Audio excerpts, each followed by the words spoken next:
Welcome, everybody, to this week's podcast episode for the Financial Freedom Podcast. I'm your host, Dr. Christopher Liu. And as we talk about 4 different types of freedom: time, financial, location, health freedom.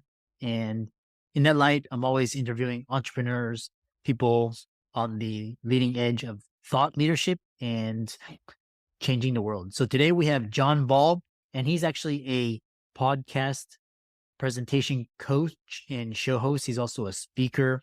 And so he's calling in from Spain. And so today's going to be talking about business coaching, podcasting, and it's going to be a fantastic conversation. Without much ado, welcome to the show, John.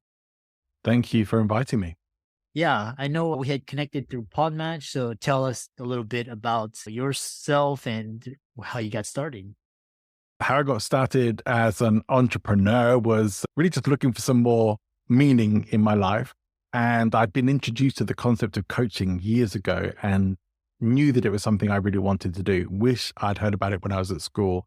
And I started studying. I certified as a coach and started working with people. Things just snowballed from there. So everything started once I got into coaching. I started working for some personal development companies. Some of them I still work for. And beyond that, I started getting into things like podcasting and a whole bunch of other stuff as well. But it all started with somebody planting the seeds and inspiring me to get into coaching. Excellent. And so what's interesting is you dub yourself as a podcast presentation coach. And I'm always on the lookout for new terminologies, new ideas, concepts. Tell us what all that is and what it entails. My goal really in what I do is to help people be able to go on podcasts as guests and even as hosts as well, and be able to be clear, concise, confident, and charismatic when they're delivering to whoever the audience is that they're in front of, as they would want to be with public speaking, that have the same kind of effects in podcasting. Very often people are giving glib answers to things or the same answers over and over again. And the energy isn't there. The excitement isn't there. It just feels like a chat that isn't that interesting to listen into. So I want to help people be able to turn that around to be someone that people want to listen to and be able to maximize the opportunities that come, especially through podcasting as a guest and as a host. Yeah. So tell us what are some of the most common presentation mistakes podcast hosts and guests also do? There's a lot, and there's nothing wrong with them because I've probably made most of them myself as well on my own journey. It's just sometimes we don't know what we don't know. One of the biggest things is being a little bit self-indulgent, taking too long to get to the meat of things and really just diving into it. And very often the podcast shows will often start with the question of tell us a bit about yourself. Now, for some people, that's going to be a fairly concise answer. They've already practiced it. They're going to give you a bit of an elevator pitch. But for some people, that's going to be their whole life story. And there's going to be a big, long, drawn out thing that you're going to be tuning out from. And this is what you have to remember. Your podcast audience is not invested in you yet, especially at the start of the show. So if they're already getting bored, you're going to start looking, maybe there's another episode I can listen to or someone else's podcast. That is the last thing that you want. And it's the last thing you want as a host as well, is to be listening to somebody droning on and not paying attention. So that's a big one. So that's probably one of the things I hear in podcasts over and over again. I've done it myself, so I know that this is an easy mistake to make. Yeah. And so do you think basically charisma, being in front of the camera, being naturally, can someone learn that, or is it something that can be honed? It can absolutely be learned. And it's something that it only really is going to come with practice and experience. And potentially, if you want to speed up that journey with some coaching and guidance, but absolutely it can be learned. You might come across as the least charismatic person right now, and that can all be changed just by choosing to make the effort. I've worked with, in years, with the Toastmasters organization, the public speaking group as well, and certainly seen people blossom and flower into some charisma there as they start to develop their confidence. Like there's a whole bunch of things that really come into what charisma is, and they can be developed, but they can also be sped up as well along that journey. And not to turn everyone into like narcissists or anything like that, but to really just be more engaging, more energetic, more alive when you're in conversation with somebody else. Yeah. One thing is what was interesting is you talk about narcissists, and what's interesting is this narcissistic term gets thrown around a lot, but you talk about charisma for non-narcissists. I'm very Right. are you saying that non-narcissists are not naturally charismatic? Charisma, the reason I say that is because charisma is a trait that is often associated with narcissism. And so the two things are not completely unrelated. If you only have to look at things like cult leaders, for example, to see whether it's a religious cult, political cult, or any other kind of cult. The leaders tend to be very charismatic people. In fact, if they weren't, people would not really follow them. And there's a huge amount of narcissism that goes with that, as well as a whole bunch of stuff that we're not going to get into here. But it's just one of those qualities that tends to be associated with that kind of thing. But it doesn't have to be. We all have the ability to have some charisma. And if you're going to be putting yourself out into the world in video or audio or any format where you're being interviewed or presenting yourself, even as a public speaker, it's essential that you come across with some character, some charisma, some energy in what you do. And that's what a lot of people are lacking. Yeah, it's it's basically like a tool, right? So tools can be used for good, can be bad. Um, Absolutely. yeah. Go ahead. Yeah, as I say, I studied neurolinguistic programming and hypnosis and those kinds of things. And again, those are things that it's harder, I think, to use them for nefarious purposes, but people do. There are people out there teaching some stuff that I find a bit sleazy with relations to using NLP and hypnosis techniques to get bed as many people as they can in as short a time as possible, or that kind of thing. It's okay. Maybe for them, there's no ethical issue there. For me, I don't like that. And I think it's a misuse of those kinds of tools. But used properly, they can be very therapeutic and very powerful and empowering for people done in the right way. And it's the same here. If you're only, as I said, if your only tool's a hammer, everything looks like a nail, right? But having a wide variety of tools available to you allows you a lot more possibilities to build different things. But I always hope to teach what I teach for ethical usage, for people who want to put good stuff into the world. It's a prerequisite for me working with people that they have a mission, that they have a heart-centered mission that they want to help people. Yeah. Yeah, it's all in the end, it's all about influence and persuasion. And one thing you talk about is basically podcasting advantage. We'll talk about blogging as well as podcasting, but tell us about podcast advantage for business coaches. I think right now there is a huge opportunity in podcasting, more than there ever has been, because so many people have them now and are recognizing that there is an opportunity for people to get to know you. We are in a world where relationship marketing is becoming a much bigger deal than it ever has been before. So establishing relationships with your ideal audience is a critical thing to be able to do. And not everyone can afford to do that through masses of videos and Facebook ads.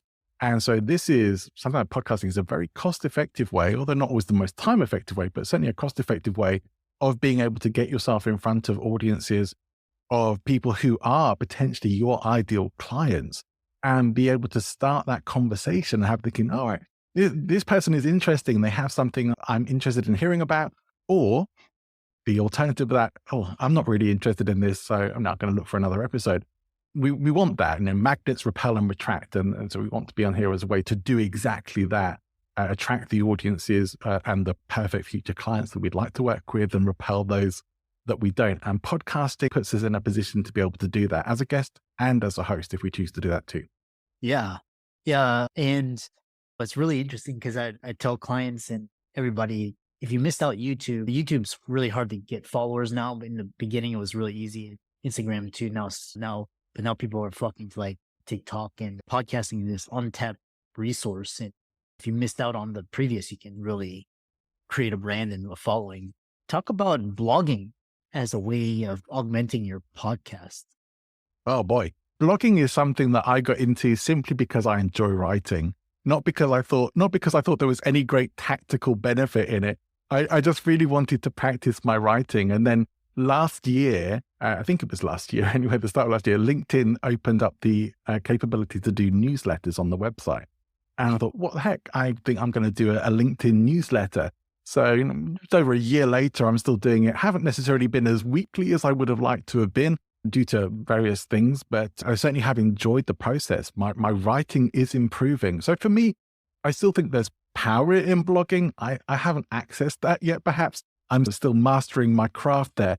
But what I do find is it mixes very nicely with the podcasting. So I get to write about some of the stuff that I'm talking about or explore some topics in a little more detail and to add some more value to the people who may already be tuning into my show or following me online as well. Yeah. What's interesting is like I view like, for example, like the podcast, that's your show, right? And then you can have like, for example, like blogs, you can have Instagram, like a newsletter, whatever, and then that basically adds more value and it can funnel into your podcast and it's all, snowball effect. Yeah. Yeah. For me, it's the way to be more present on a site like LinkedIn, which is for me is where a lot of my ideal perfect future clients already are. And so that's a good thing to have. Not that many people want to make that kind of effort of having a weekly newsletter that's going out. I see my numbers creeping up slowly, but they are creeping up. And that's encouraging for me that people are enjoying what I'm writing. And it maybe signifies that, I don't know, more people are sharing that and checking that out. But Yeah. one thing I do believe as an entrepreneur, as a business person, or I don't often think of myself as an entrepreneur, but as a business person, I do think these days it's getting harder and harder to compete for ads and be getting people finding they get a lot less reward for what they're spending out because there's so much more competition and the prices just keep getting crazy. You're paying more and getting less.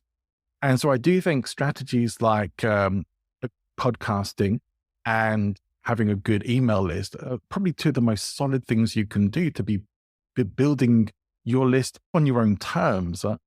And certainly if you have your own show, it's on your own territory. If you have your own email list, it's your own land, your own virtual land, as it were, rather than on someone else's land where it could be shut down and you can't do anything about it. And having podcast interviews all over the place as well increases ubiquity. Because I can say it takes about 7 points of contact for people to start to develop that level of trust with you. Mm. And so if they come into contact with you on several different podcasts, they're going to think, oh, this person's getting interviewed a lot. They're around. They're talking about some stuff that is interesting to hear about. And this is where I think is the biggest opportunity for people right now. You don't have to be on that social media hustle. You don't have to be creating content all the time, paying a fortune on ads. You could have other people promoting you and your talking points and your content, introducing you to their audiences and build up an email list where you do that. This is one of the most valuable things that you can have as a business owner, as an entrepreneur. Yeah. Yeah. And like you were mentioning, LinkedIn, really untapped resource. Everybody's talking about Instagram and TikTok, but LinkedIn is it's the world where all the professionals and business owners, creators come. So it's really untapped. So these are very fascinating topics. One thing is, if you had to do it over again, would you start as being a guest or a host? Yeah, that's a great question. I'm happy you asked that. It's the advice that I give, and I have been getting some pushback from a few people recently. So I'm looking forward to having a few chats about this with some people who disagree with me. But I do now think it's far better to start out as a guest than a host. It's much less work. You can figure out your messaging. Like one of the things that I have benefited from personally as being a guest is getting to get much clearer, much more concise about my message, about what I'm about, and about making sure that's actually connecting with people in the right way. So I say certainly some of my earlier podcast appearances, that's very mixed up and it's not very clear. And so I had to do that. So I've made a lot of mistakes along this way, but I still think guesting is a great way to do that. A great way to discover whether you like podcasting or not, because podcasting, having your own show, it does require some work. It does require some significant commitment. I'm not saying podcast guesting doesn't if you're doing it right, but far less. So it's far less of a commitment. And you're not necessarily so responsible for promoting those appearances then and having to do all the work or either doing all the editing and promotion yourself or hiring other people to do that, however you tend to choose to go about it. Yeah, I think it's a much easier path to take and get in front of those audiences and start networking in the world of podcasting as well, and get advice from podcasters if you are looking to start your own show. Yeah. Yeah. And people, you talked about advice. If there were anything that you could do differently now, what would you do differently or what would you recommend? Oh boy, I guess we all think about those times if we could go back in time and change things, what would we do differently? I, my general answer is like, I wouldn't change a thing. Yeah, there were things I would like to be different, but I actually wouldn't change a thing in my path. But if I was looking to go back and make some big improvement, it would really just be to go back to around 2012 when I first did a podcast and tell myself to stick with it instead of giving up after 6 episodes. That would be the one big thing I would like to do. Yeah. Yeah. Stick with it. I think the first year or so is just a hobby. And now it's because it starts to build momentum and very interesting conversation. How do people follow you, check out your podcast, website, social media, etc.? My podcast is called Podfluence, so it's very easy to find. Podcast and influence, Podfluence is a portmanteau. Search for that on LinkedIn as well. You'll find me there too. You'll find the Podfluence weekly newsletter. That's a good way to find me because there are a lot of John Balls in the world. So it's hard to search for me. It's hard to search for me by name. But if you search for Podfluence or Podfluence Weekly on LinkedIn, that's a great place to connect with me. I hang out there a lot. I'm also on Twitter a lot, but LinkedIn is the very place. And if you want to listen to the podcast, it's on all the major podcast networks. Yeah. And for all the listeners out there, be sure to check out John's resources. They'll be in the links and show notes. Check him out on LinkedIn and Twitter. His podcast is titled Podfluence. It's got over 100 episodes. And with that, thanks so much for coming onto the podcast. And what a great, fantastic discussion. It's been a pleasure. Thank you.